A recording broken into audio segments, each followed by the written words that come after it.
Hello, good morning, happy Easter, and welcome to this Easter Sunday Dawn Busters Taste Challenge. We're back with a taste challenge. Liquor has returned after a Lenten hiatus. Well, I have the classic, the world's most popular Irish whiskey, Jameson, triple distilled Irish blended whiskey, aged 4 years, produced in the Irish Republic, John Jameson and Sons. The competitor, Bushmills Black Bush, aged 8 years, introduced in 1980. So this is from 1780. 1980, 200 years later, uh, it is aged 8 years in Oloroso sherry casks. So it's aged in sherry barrels. And it is an unusual 20-80 blend ratio, whereas most American and Irish and Canadian whiskey, Scotch whiskey, is aged at an 80-20 blend ratio, meaning 80% grain spirits or grain whiskey, depending on how they age it, 20% single malt whiskey, or in the United States, usually it's 20% straight bourbon.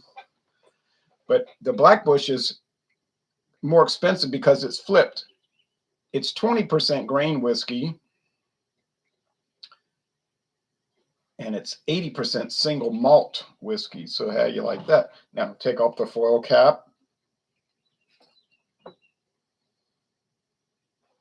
Here's the Jameson glass. There's the Bushmills glass. Price. The Black Bush will run you about $30 or more. Jameson's going to run you $20 or more. So we're talking about a $10 difference. Is the Black Bush $10 better? Yes, I would say so. I believe it is.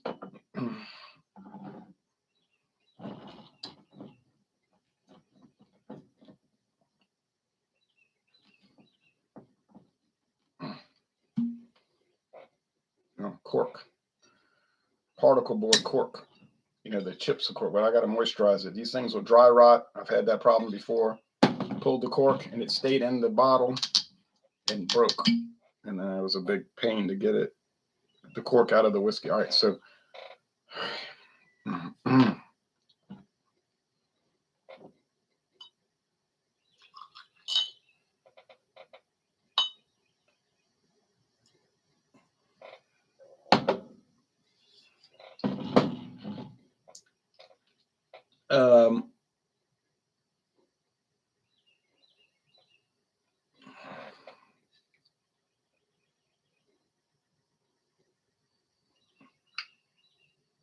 product of Ireland.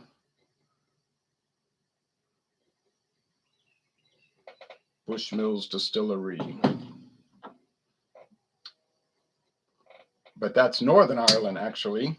Ireland is one of those countries that's cut into two political parts. Northern Ireland, still a British territory today. And then the rest of it is the Irish Republic, which cut all ties to the British Crown in 1949, becoming the Irish Republic.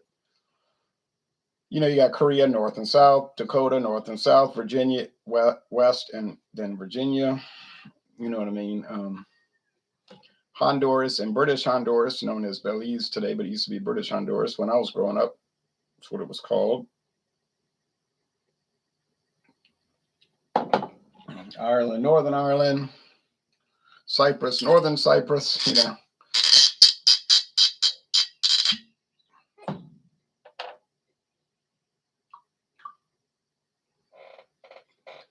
You got Congo and Congo.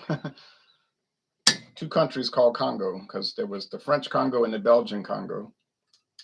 You got Guyana, French Guiana. They're all Guyana, but they took Guyana, which was just not a country, it was an area in South America, and those three countries just shared it: Dutch, British, and French. 3 equal pieces. In 1962, in 1966, the British Guyana became an independent country. 1975, Dutch Guyana became Suriname, independent country. And then French Guyana did not become an independent country. Instead, is part of France. Not a French territory anymore, but actual part of France, like Alaska, is part of the United States, you know. All right, anyway, got St. Martin Island. There's two parts, French St. Martin and Dutch St. Martin. Samoa and American Samoa, and you got more of these kind of like conundrums. California and Baja California, another good example.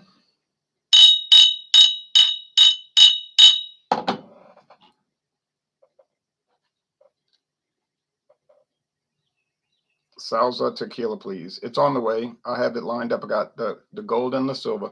Craig Swenson says, yay, you're back. It's good to hear you. Good morning. Liam says, I'm on my third 40 rack of Mickey's and feel sick. Any advice? 30 ounce. Yeah, I drink one a day. And no more beer than that. Maybe one more beer. Yeah, don't drink too much, folks. That's the advice I've always given that. And I usually follow it. Okay, you want to go, you live hard, you're going to pay hard. You know what I'm saying? It's like there's always actions and reactions. People say, I love smoking cigarettes. I smoke all day.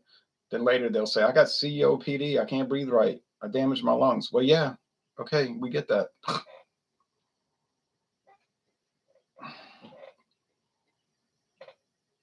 Oh, this smells rich, like honey. Got 10 minutes, so I better hurry. Rich, honey, full nose. If you want to say pungent, full, there's so much happening here. Now, I didn't give up liqueurs for Lent, so I was about once a week or a little bit more than that. I was sipping on those liqueurs. I can't get into those things. They're okay. There's something to examine, you know, like we do on Fandango Friday or Super Inclusive Saturday. But if I gave up liqueurs for Lent, it would not be a penance because I don't ever want to drink them anyway. You know, it's not like I'm giving up something I want. I don't even want them. I just taste them and I'll say, oh yeah, it tastes like whipped cream. Oh yeah, it tastes like oranges. Oh yeah, it tastes like apples. Oh yeah, it tastes like peaches.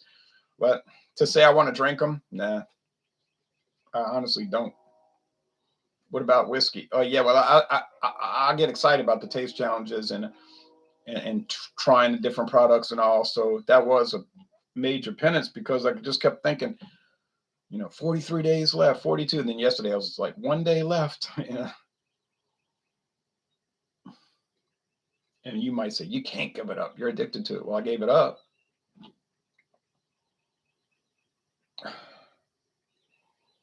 This has the whiskey aroma, all right, but it's not as pungent or strong or as elaborate. So I'm thinking in my head, where else would I think? In my fingers? That this must be the Jameson because it's a lot more dialed back. Now it has aroma.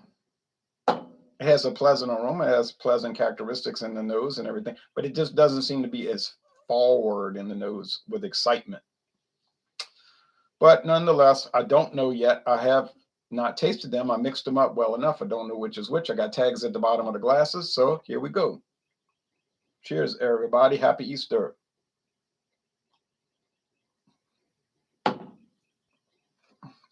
Now on Easter Monday, I'm going to do, the plan is Jameson versus Red Bush. It'll be a closer challenge, but Red Bush will still win, you see. And we got the greatest deal on earth with the Red Bush, $9.99 a bottle. Normally it's $22. Nice bready flavor. You see, now here you get more bread dough than grain, meaning corn, grits. And when you're tasting something that seems like it's 80% honey bread dough, it must be the Bushmills Black Bush. Cheers.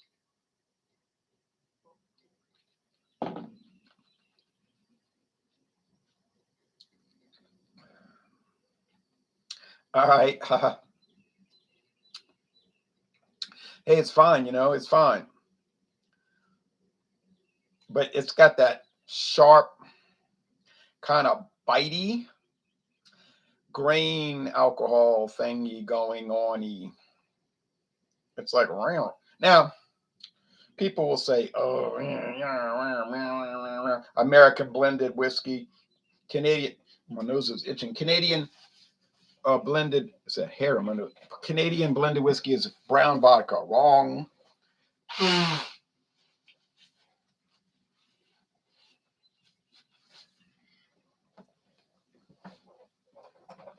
No, not brown vodka. But now the difference is that in Ireland, let's say here, Ireland, the grain spirits have to be aged at least 3 years before they can be bottled. Aged in oak. They don't have to be oak, but they use oak. That's the best wood. In the United States, they don't have that requirement. You can age it. You could age it 100 years if you wanted, but you're allowed to just distill the grain, bring it down to 80 proof with tap water, and bottle it. You don't have to age it. But it must be stored in, if you store it at any point, it has to be stored in wooden vessels. But you say, but if it's stored, ain't it aging? It is aging. If you store it, it is aging. You're correct.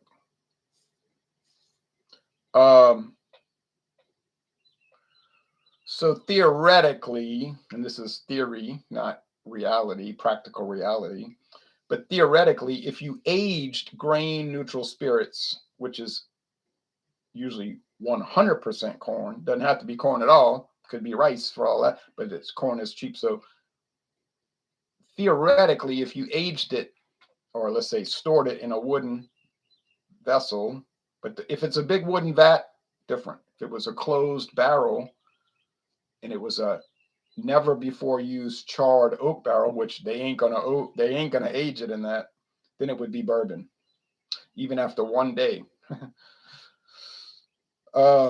And I know somebody's going to jump up and say, you're wrong. Bourbon has to be aged at least 2 years. No, you're wrong. And I can back that up because I'm backed up by the law.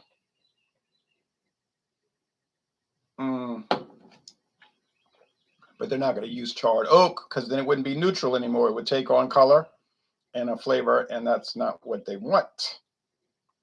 They want the flavor to come from the single malt in Ireland or Scotland, or the bourbon and that. Okay.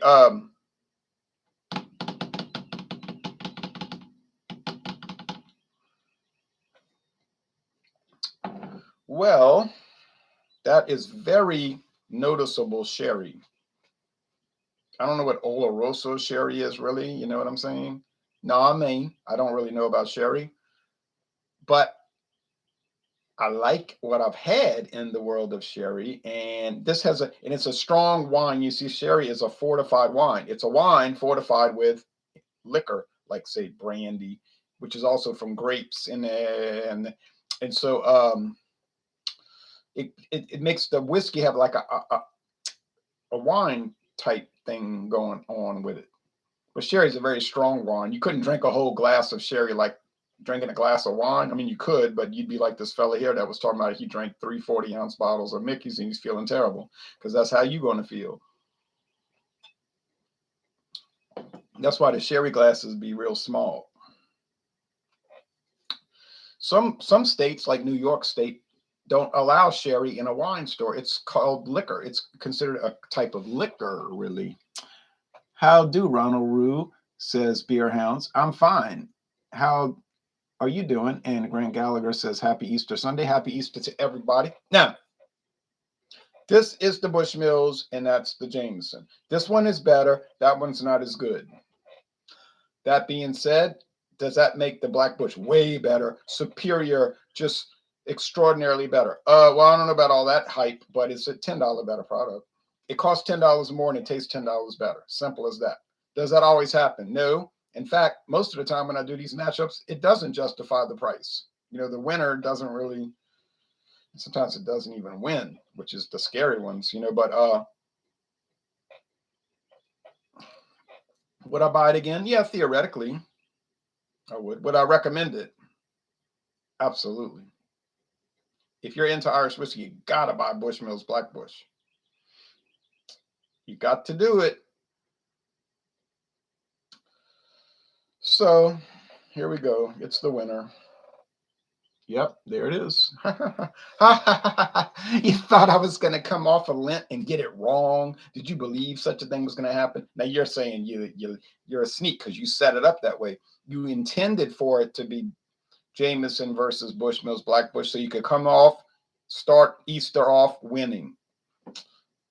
I mean, yeah, I could have done that, but I don't. I didn't do it because I was going through Irish whiskey when the clock stopped. When I took the hiatus, I was doing Irish whiskey already. That's just what came up next. Because I'm not really worried about winning. I mean, if I win, I'm glad, of course. Yeah, I won. I like to be able to tell them apart and make an assessment. But it's kind of like YouTube.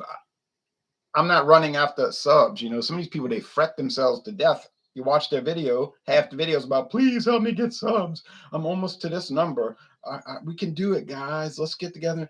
It's like, why are you worrying about that? Then they'll want to quit the channel. Oh, we're special announcement. We're quitting because we didn't get enough subs. I was like, see, you had the wrong goal. You see, your goal was not right. Jameson, good stuff, but I can't really compete with the better ones. But it's nice, Okay, that's it. Go and watch the news. So we meet again, my little drunkard. Cheers, Bucko. No, wait, Drewski, you're looking in the mirror and you're calling me you. Look, so Jameson does well. It made a nice attempt, but no. Bushmills is the clear and present winner, as expected, as predicted, as announced. Tomorrow, the Red Bush, if you want to watch another beat up. Now, I might do it later today because Monday's always trouble. Mondays are problematic. So maybe if I get a hankering, I'll do the Monday challenge today. But it's still going to be the same result. Red Bush going to win. But nonetheless, we still do the challenges. And I got another one coming in called Drum Castle. Remember when I did Drum Castle? It's back. I bought it again. It was on sale. Thanks, everybody. Happy Easter.